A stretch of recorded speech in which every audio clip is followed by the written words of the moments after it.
Good morning students.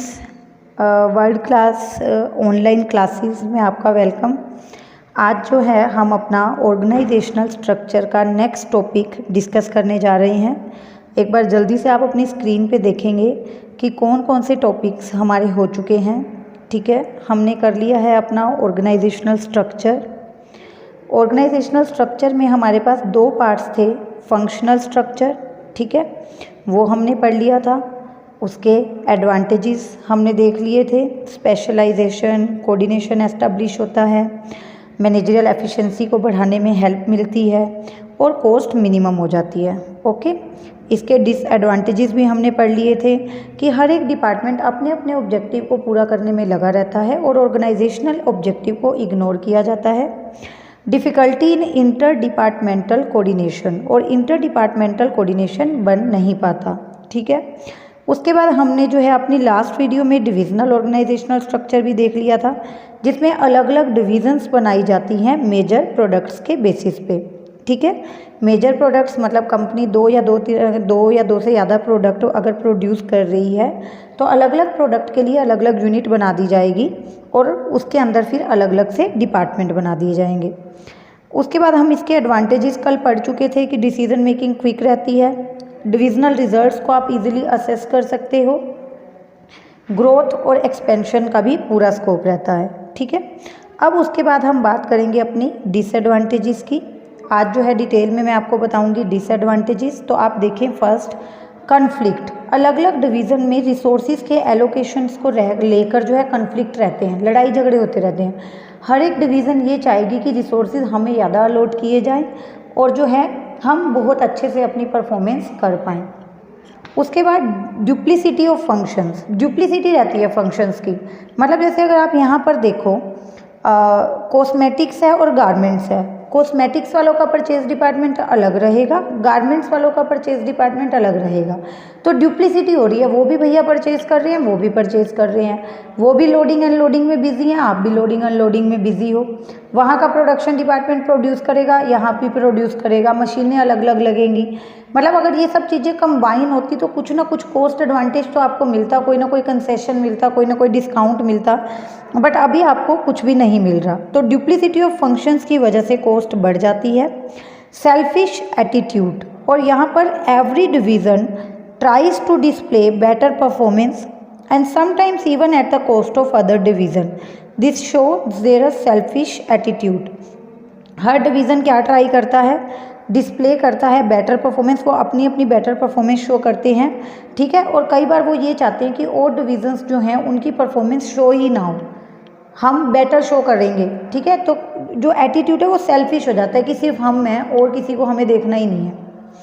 उसके बाद एक कंपैरेटिव व्यू है जो जल्दी से हम पढ़ेंगे। इस कंपैरेटिव व्यू का स्टूडेंट्स आपको ये फ़ायदा है कि इससे आपका functional organisational structure and divisional organisational structure दोनों ही रिवाइज हो जाएंगे, और फंक्शन दोनों रिवाइज भी हो जाएंगे, प्लस आप दोनों के डिफरेंस को अच्छे से समझ पाएंगे। ठीक है, आप जो है इसका स्क्रीनशॉट बीच बीच में ज़रूर लें, इसके नोट्स आप खुद भी अपने प्रिपेयर करें। ठीक है, जो आपको रिवीजन में हेल्प करेंगे। So first of all formation, जो फंक्शनल स्ट्रक्चर है उसकी फॉर्मेशन फंक्शंस के बेस पे की जाती है। प्लानिंग फंक्शन के बेस पर प्लानिंग डिपार्टमेंट, मार्केटिंग फंक्शंस के बेस पे सेल्स डिपार्टमेंट, फाइनेंस फंक्शंस के बेस पे फाइनेंशियल डिपार्टमेंट। जबकि डिविजनल ऑर्गेनाइजेशनल स्ट्रक्चर की फॉर्मेशन बेस्ड होती है प्रोडक्ट पे।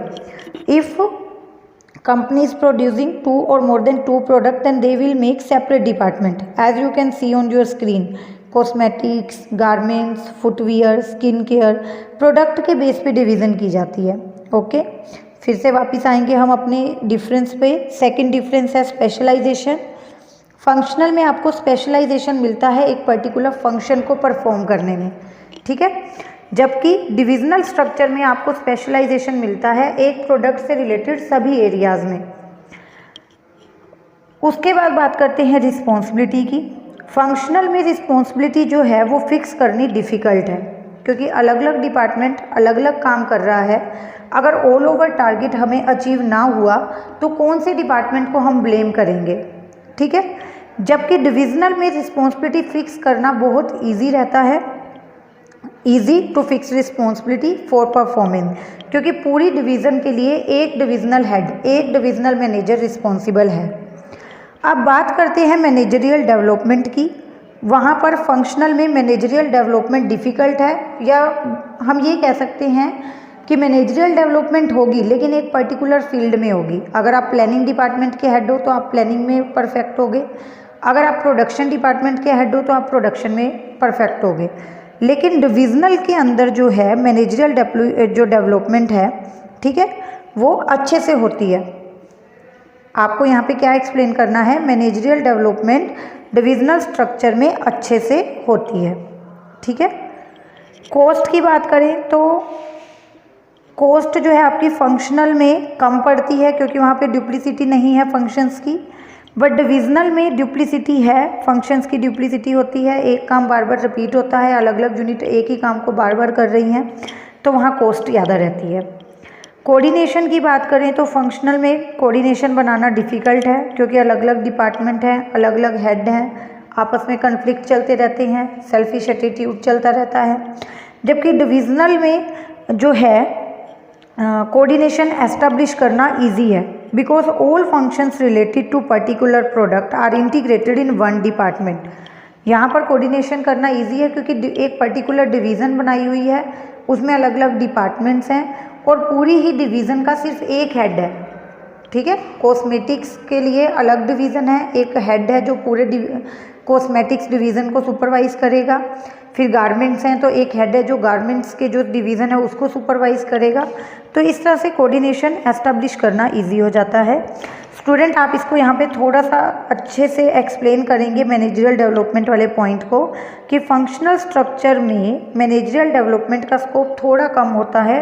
वो जो मैनेजर है वो किसी एक फील्ड में जो है स्पेशलाइज्ड होगा, जबकि डिविजनल के अंदर मैनेजरियल डेवलपमेंट का स्कोप ज़्यादा है, ठीक है। यहाँ पे ये देखो ये रिपीट हो रखा है, डुप्लीकेशन ऑफ रिसोर्सेज और कॉस्ट में भी डुप्लीकेशन ऑफ रिसोर्सेज, जबकि यहाँ आपको ये लिखना था मैनेजरियल डेवलपमेंट में कि डिविजनल स्ट्रक्चर में मैनेजरियल डेवलपमेंट का स्कोप बहुत ज़्यादा होता है, क्योंकि उस पर्सन को हर फील्ड की थोड़ी थोड़ी नॉलेज हो जाती है। उसको प्लानिंग करनी भी आ जाती है, उसको प्रोडक्शन एरिया की नॉलेज भी हो जाती है, उसको मार्केटिंग एरिया की नॉलेज भी हो जाती है। इस तरह से उस पर्सन को हर फील्ड की थोड़ी थोड़ी नॉलेज हो जाएगी। ओके स्टूडेंट, तो आज हमारा ऑर्गेनाइजेशनल स्ट्रक्चर का ये पूरा टॉपिक कंप्लीट है। आप इसके खुद के नोट्स बना सकते हैं, स्क्रीनशॉट ले सकते हैं, ठीक है। और आपको कुछ भी डाउट हो तो प्लीज़ आप हमसे कमेंट सेक्शन में आकर पूछ सकते हैं। आगे ऐसी ही और वीडियोस के लिए प्लीज़ आप द वर्ल्ड क्लास चैनल को लाइक और सब्सक्राइब ज़रूर कर दें। Okay, thank you so much students, bye bye.